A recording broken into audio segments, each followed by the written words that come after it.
everyone, and welcome along to an extremely late preview of round 7 of Super Rugby. Now, as some of you may not be aware, the reason this is so late and the reason there has been much content on the channel over the last few days, you may tell already by my voice, that is because I've been down and out big time with the flu over the last few days, so unable to get anything decent recorded. Had some big plans this week, had a guest lined up, as for the next couple of weeks as well. Unfortunately, because of that, haven't been able to get that done. Haven't had a voice for the last couple of days either. So today, although it's very late, I did want to get something out there for you all to laugh at my picks for this weekend. So that's what's going on. That's why there's been very little. Again, no Cam working on today because there's going to be a boatload of editing because my voice just chooses not to work. And if you've had the flu before, you know exactly what I mean. And you've all had the flu, so you know what happens when you go like this. So, something in for you here today. It'll be a bit short, it'll be a bit choppy, but we'll get something done. You'll get my picks, and then hopefully next week, I damn hope so, it'll be back to normal. We'll have the guest on. I've got a few of them lined up now. We'll have those guys on the channel making their picks in the Super Rugby preview. But first things first, we're going to get this sorted out. Have a look at last week, have a look at the results, and then have a look at the preview for round 7. So let's get stuck into it. So first things first, we need to get an update on the card situation in Super Rugby so far. So 6 rounds have been completed. So let's get a bit of an update there on where we sit right now.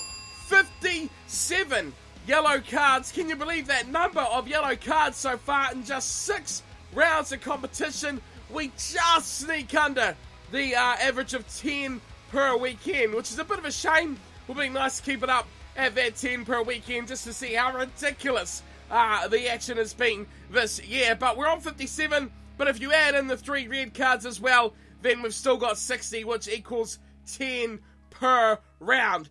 Insane amount of red cards. And when we have this quick look through it last week, we'll continue on the insanity with how some of the referees performed in round number 6. So we've looked back at round 6 here, and we're kicked off on Friday night where the Highlanders were hosting the Melbourne Rebels. So we're going to be having a quick look through this week. We'll be back to the usual review and previews next weekend as well. So I don't think I'm going to be changing anything here. It's just for this week. While I'm not the best in health, I want to get something out here to you guys before my voice completely runs out. So it'll be short and sharp, but it will return back to normal next week. Do not fear. So Highlanders, Rebels. This one was simple. One team far too good for the others. That was the Highlanders. They look good. They look really good. And probably the most impressive team from New Zealand over the weekend were the Highlanders. They put 50 on the Rebels, which isn't saying much, but still to do it is an achievement in itself. The Rebels had no answer whatsoever. The match wasn't even close for a second.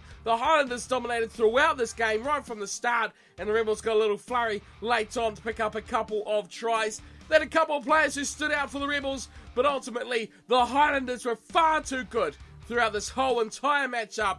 Final score there was 51-12. It was a destruction of, or a further destruction of a pretty poor Rebels in 2017.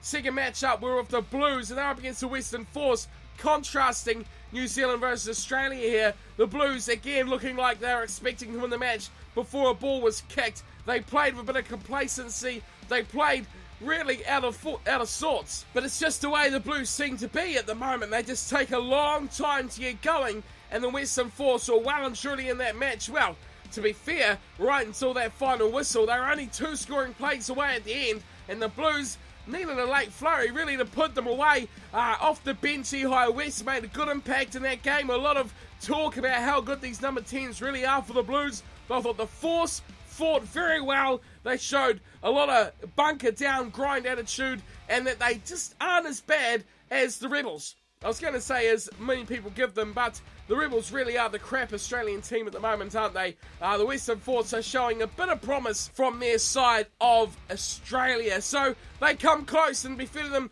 they almost deserved a bonus point, I thought, from this matchup. 24-15, the final score. The Blues, though, did it with a good second half display over the Western Force.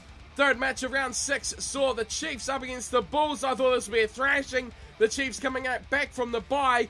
But what we've seen once again, just like the week before, when the Bulls played a very good 50 or 60 minutes against the Blues and then fell off the pace. Again, that's exactly what happened. Half-time, the Bulls were really well and truly in this matchup.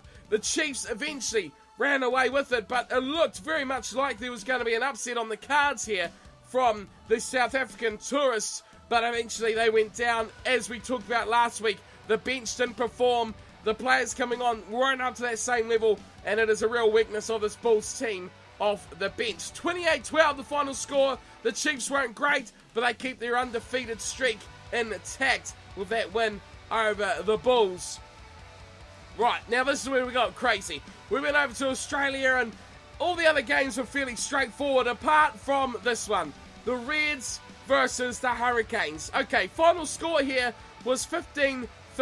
Hurricanes the victors, but boy oh boy, I have not seen a matchup quite like this, and I'm really disappointed that my voice has completely abandoned me this week because this match was insane. And I really wanted to have a good discussion with a couple of guys who you'll probably see this discussion in future with Driving More and the Scottish Canon and that as well, about referees. Because the referee in this match was loopy. He had lost the plot. He had lost more than the plot. He had lost his marbles. He had lost his bread. He had lost everything. He was shocking. So bad everywhere around the field in this matchup. And I'm not saying that as a bitter Hurricanes fan, which I'm not. I'm not saying that as a bitter Reds fan, which I'm certainly not at all. I'm saying this as a bitter rugby fan, because the Reds scored tries off forward passes. The Hurricanes scored off forward passes. The Hurricanes were disallowed for most of the time. No one really knew what for, but everything at one point was going over with a fine-tooth comb, which is fine. Don't get me wrong, that's not a problem, but you've got to be consistent throughout the whole match. You can't scrutinise one team with a fine-tooth comb, picking up any little tiny indiscretion, and then let the other team away with, you know, look, 50-50, we'll give them benefit of the doubt. It's one or the other. You either hardcore detailed or you let the 50-50s go. Either way, I'm not worried, but it's one or the other, referee. It's one or the other. You either let those 50-50 forward passes go or you ping them. You don't ping them one way and then let the others go. It was a despicable, disgusting, horrific display from the referee. It was a joke. It was a really good laugh, but you laugh on the outside, but you're crying on the inside over what this referee is doing to your game. Anyway, there'll be a lot more to come on this referee's performance from this game. There's also been a lot of other talk about inconsistencies from previous weeks as well. You guys have made a lot of comments about it also from previous rounds. So it's not just this game. This one was almost just a cherry on top of utter bullshit from the referee. It was 34-15, the Hurricanes. It almost felt like the ref was going to gift this one to the Reds. It should have been about 60 points to 5, but the Reds, you know, those forward pass tries, the Hurricanes, they scored some forward pass tries, some knock-on tries. They were disallowed perfectly good tries. You know, it was just insane. 34-15 the final score. That's probably the one I'm going to talk about the most because it was just idiotic. Unbelievable. So I'll move on from that one. Quickly, we go to the Stormers versus the Cheetahs. And the Stormers showed just why they are undefeated. Now, we talked about this last week as well, about how the Stormers, you know, they only beat what's put in front of them. This time they showed against a team like the Cheetahs, a team that can be good and they can be pretty bad. The Stormers showed it doesn't matter what the Cheetahs bring to the table because the Stormers are a notch above this season. They look really good. To put 50 on the Cheetahs, whether they got injury worries or not, that is still a good effort. Now, I'll definitely put the Cheetahs as a better team than the Rebels. Probably put the Stormers better than the Highlanders as well. But those two matches almost reflect each other there. One team dominant throughout the whole fixture. Cheetahs, no chance whatsoever. 53-10, they were destroyed. And like the Chiefs, the Stormers hang on to their undefeated streak. Matchup of the weekend definitely would have been the Lions versus the Sharks on paper. And it turned out to be not far from the truth either, with the Lions just pipping it over the Sharks, 34-29. We talked a lot about it. It was the attack versus a defence. A team that can't really defend, having to go up against a team that can't really attack. It was contrasting either which way, and when we had to pick as whether we thought the attacking team or the good defending team would win, we did go with the Lions, because I thought the Lions would eventually break down the Sharks' defence. But the Sharks' attack, it got a good showing as well against the poor Lions' defence, and we did see over 60 points in this fixture between the two sides. Both teams know their way to the try line. I do sometimes wonder about this Sharks team. Seems to be a bit made up of just players out of position somewhat, but I'm sure they will fix it up in time with injuries and all that sort of thing as well, much like the Cheetahs have been in recent weeks. But we've seen it now. The Lions definitely are a threat for this competition, as are the Stormers. They are, for mine, easily the two best South African sides in Super Rugby in 2017. The final score there was 34-29, and I read a lot of stats about this one, about how it was the first time in so many years, or maybe ever, I can't quite recall, that this match between these two sides had ever been less than single-digit numbers. So in the single digits, less than 10 is what I'm trying to say, which is quite remarkable that these two sides have never had a real close matchup. Shows what the Lions were and what they are now. Finally, we went to Australia, where the Waratahs were hosting the Crusaders, and this one had me just as bemused as the Reds and Hurricanes. Not by the referee this time, but by Michael Hooper. Now, if you follow me on Twitter, which you should, at Cornflakes Crib, get in there and follow me for some great banter during Super Rugby and rugby games any time of the day. The Waratahs captain, Michael Hooper, coming out after the match and going, yeah, I feel we really play well against the Kiwi sides. Now, let's put that in context here for you. Final score, Crusaders 41, Waratahs 22. What the hell was he thinking? What on earth was he thinking? The Crusaders really, they weren't in control of the whole match up here, but they never really let things get out of control. It's a far cry from what we seen a few weeks ago, where the Crusaders were letting things run away and then they chase them down dramatically. Now we're seeing Crusaders who are matching a team from the start and then putting them away as the match wears on. But where was Michael Hooper coming from? I feel we played good against Kiwi opposition. What a load of bullshit that is. Absolute crock of shit. Never had anything so rubbish in my life.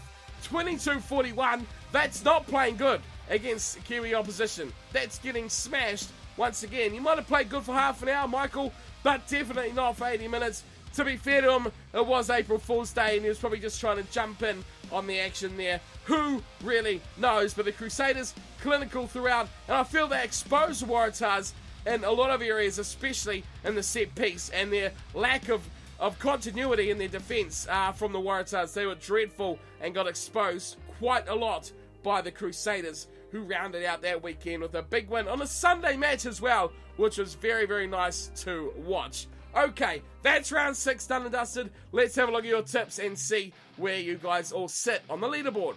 Okay, so here we are at the predictions leaderboard, and we can see it's Caleb 42N who still sits atop the table with 60.66 points over second place, who is Nate with 57.16. So, wow, you could say that's a 3.5 point lead over second. That is impressive.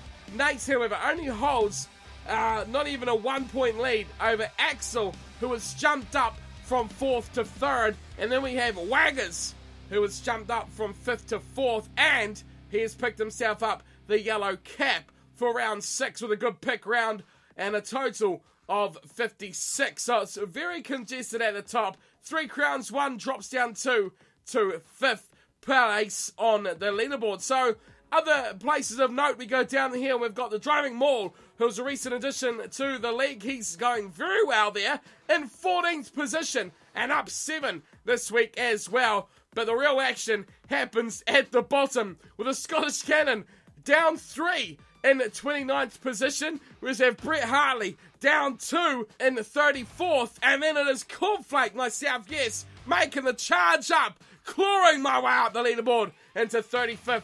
Up 2 spots from last round. And down in 43rd, we have the Wooden Spooner with just 25 points in total. But he's not dead last, though. we go right to the bottom where we have Magic Gnome and MK Rugger, who are just on 6.5 points. There's a bit of movement down the bottom of the table. No huge movers here. Nafty down 11 is probably the biggest drop. And we have a big drop of 12 there too for Nabaya X, who has gone down to 20th. Moving up though, it is probably Driving Maul, who has gone up the most, up 7 spots. So that is the leaderboard for the picks. Let's have a look at the fantasy team.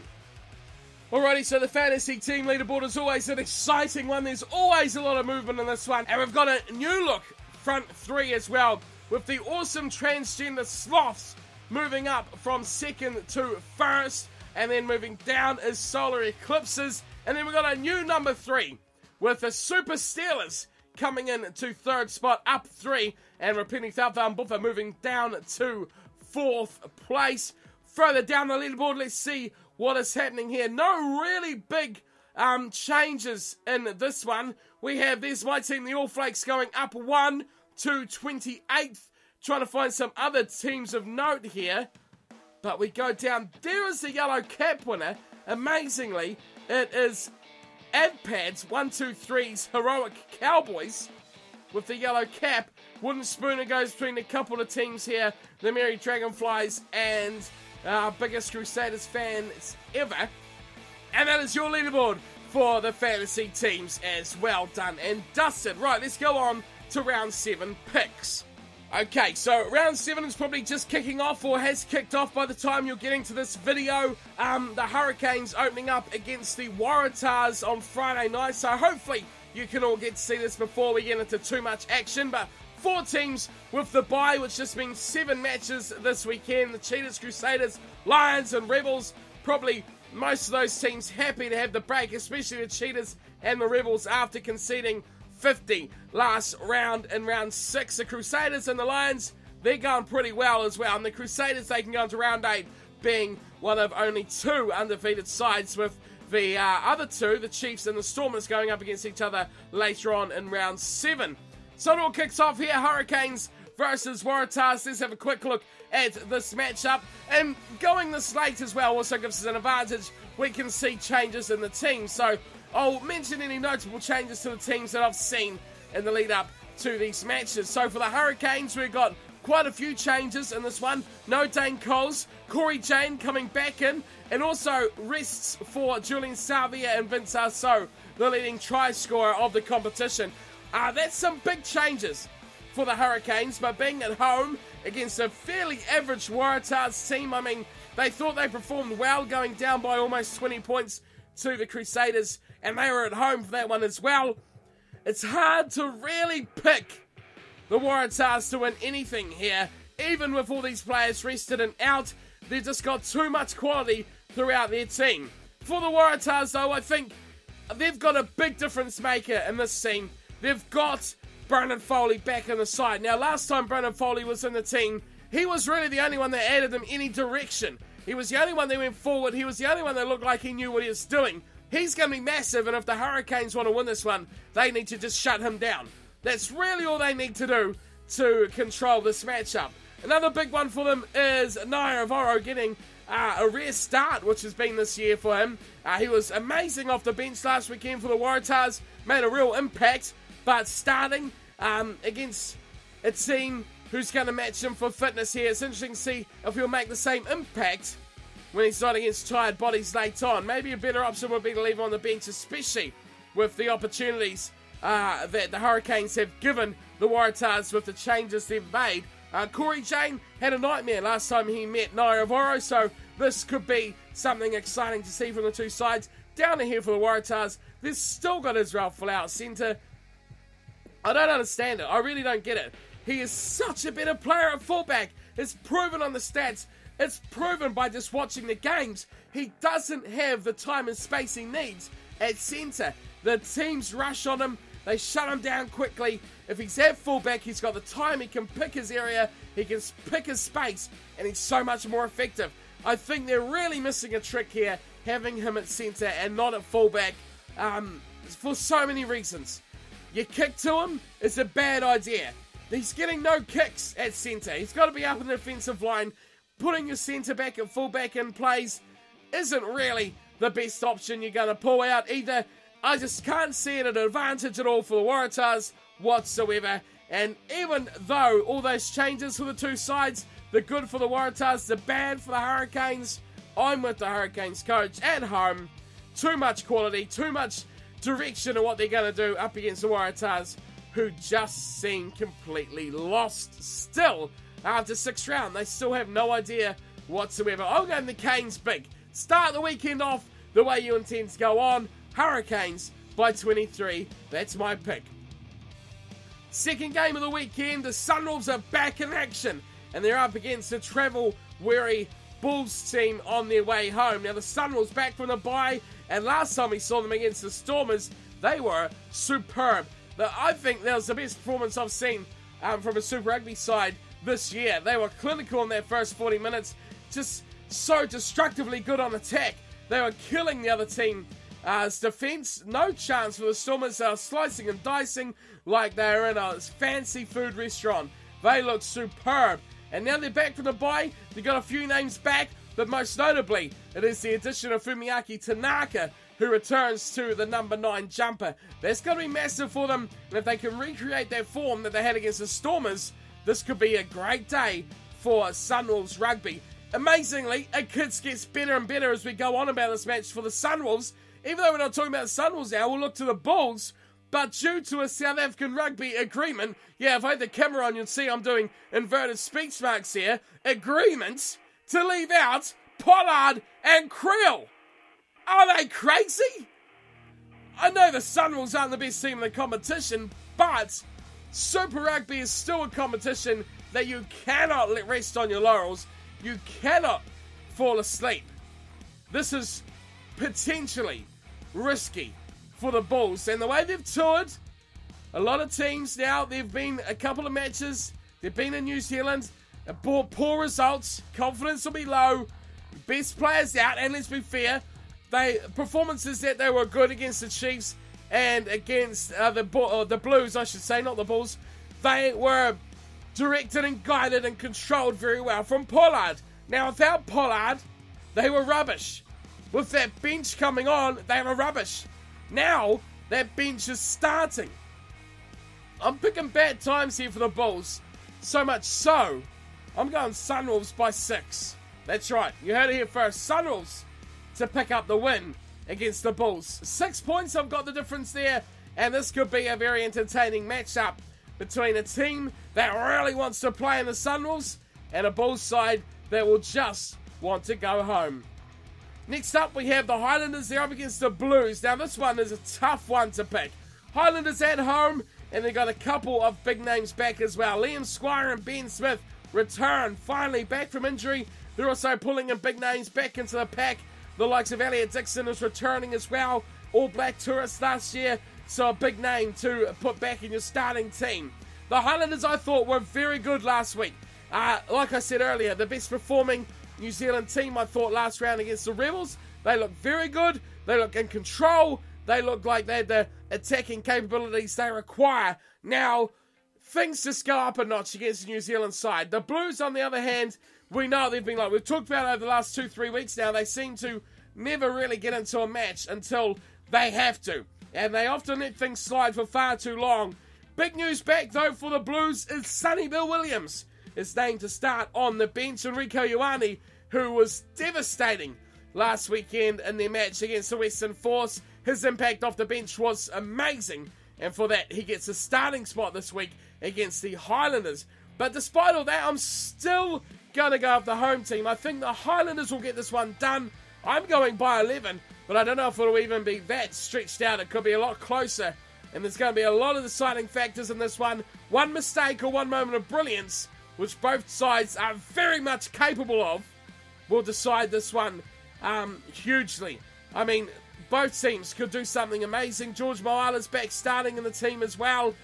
Capabilities of tearing this game to shreds are huge, but also the capabilities of mistakes are just as big. Fourth match of the weekend, and we're off to Australia where the Brumbies are up against the Reds, and there's really not much to talk about this game here between these two sides. The Brumbies, of course, back from the bye. We didn't see them last weekend. Of course, the Reds were in that really weird match against the Hurricanes where the referee pretty much gifted them everything on a silver platter. The Brumbies, though, looking the best of the Australian teams so far, have pushed a lot of sides without getting results. So I think if any of the Australian teams are going to get anywhere this year, it's got to be the Brumbies. A lot of people picking them to be bad, but they've found where they're strong and they are really sticking with it. The Reds, although they got close last weekend against the Hurricanes, I mean, in the end they still lost by 19 points, but they still were in that game for quite a period of time. But it just went to show that even with all that help, they still couldn't win against a quality opposition.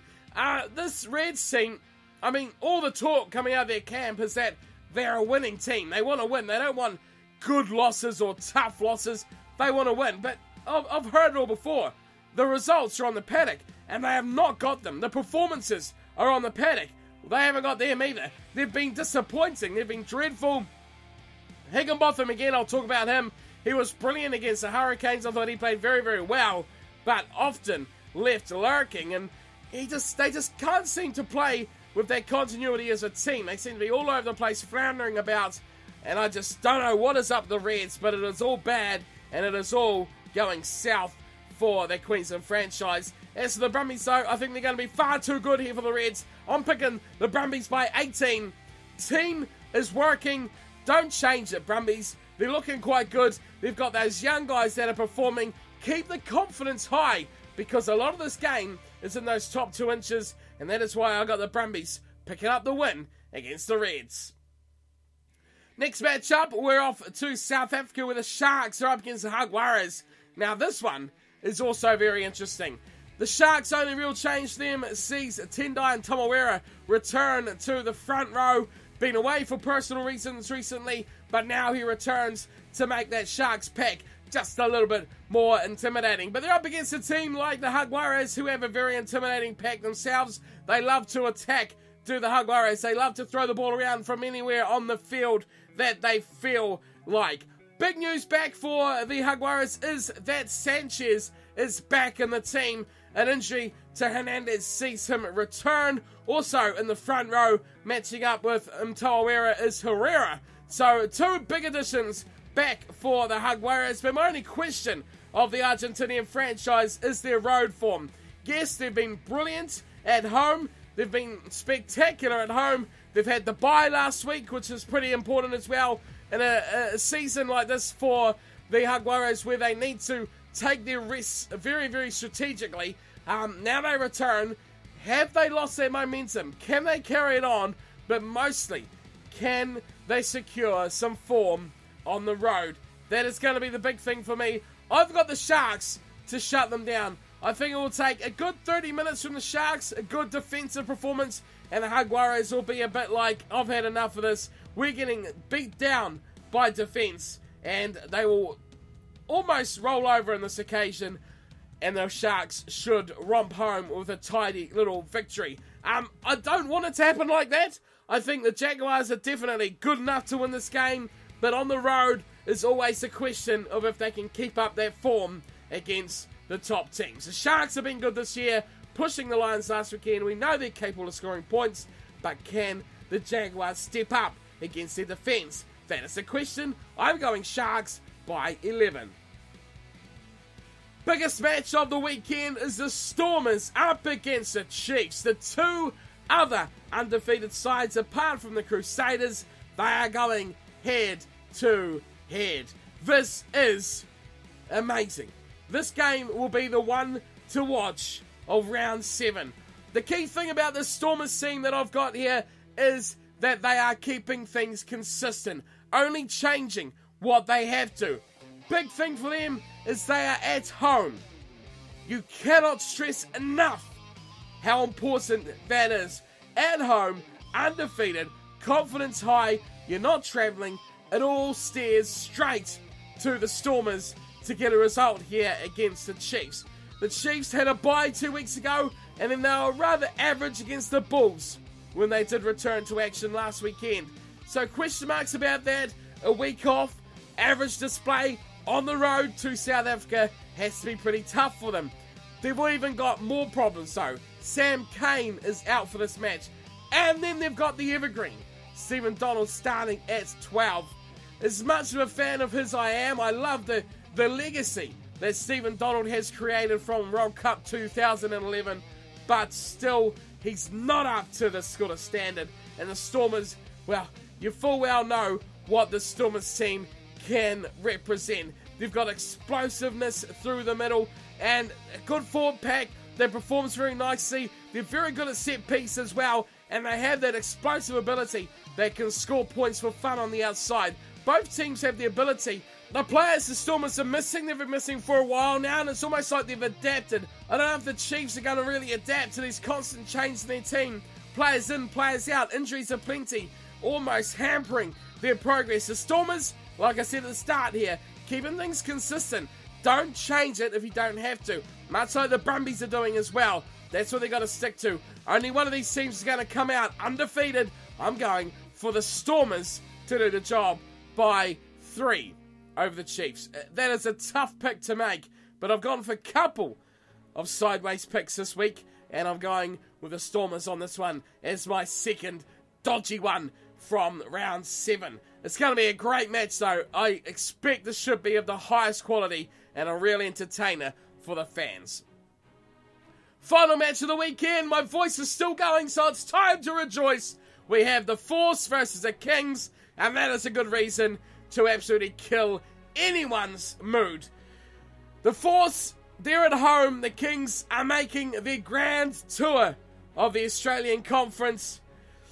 The teams unnamed at the time of recording this on Friday afternoon, but what can you go on? Two teams, pretty average. The Force has shown some promise, and that's really what I'm basing my pick on. The Kings on the road, a worse predicament to be in than the Kings at home. The Force has shown some good little pieces of form here this season. Little patches throughout where they've pushed teams. I mean, even last weekend, we can look where they were fairly decent against the Blues for most of that match before being put away. That was on the road as well. Now they're back at home. Could make a big difference. I just don't rate the Kings no matter where they are. And I just think the Force is going to be too good. It's going to take a couple of little good moments by the Force, and they should put that one away. Also, it's on a Sunday, which is entertaining to watch. So, Sunday match in Australia should be a nice late one here to watch in New Zealand, which I'm looking forward to. Finishing work, getting into some rugby. That's what I like to see. Noticeable interest out of this one. Last time they met in Port Elizabeth, the Kings actually come out with a 22-10 victory, which is interesting between the two sides. Never met before in Perth, which is another interesting stat from the two teams. But I think the Force is better than when they met last time in that 22-10 win for the Kings. And for that reason, I'm going with the Force. Home team favoritism, but here's a big one for you. Force by 27. You heard it here first. Big win for the Western Force as they get their season back on, doubling their wins to 2 over the Southern Kings. So, of course, the 4 teams in the bye, Cheetahs, Crusaders, Lions, and the Rebels, will be missing from action. MIA this weekend, but they'll be back in for round number 8. And that wraps me up. My voice, I feel it is going. It is hanging on by a whisker. But we've got through it all eventually and ended up being just as long as a normal preview video anyway. So go figure, what the hell am I doing with my life? It has been a great little look at this weekend's action. I really wanted to get something out to you guys, so I'll quickly edit this up right now and get it uploaded as soon as possible. And you can have something to watch in between matches this weekend if you're feeling the need for a little bit more rugby. As I mentioned earlier, hit me up on Twitter. It's easier to type than talk at the moment, so I'll be pretty active on there this weekend throughout the matches as well. Thank you all for tuning in and watching. I apologise for my lack of content once again. As soon as I'm better, we'll be back on the constant uploading horse. Don't worry about that. Videos are going nowhere. So until then, thank you all for tuning in and watching. I'm going to go rest my voice once again, and hopefully I'll see you all very, very soon. Until then, thank you all for tuning in, and take care.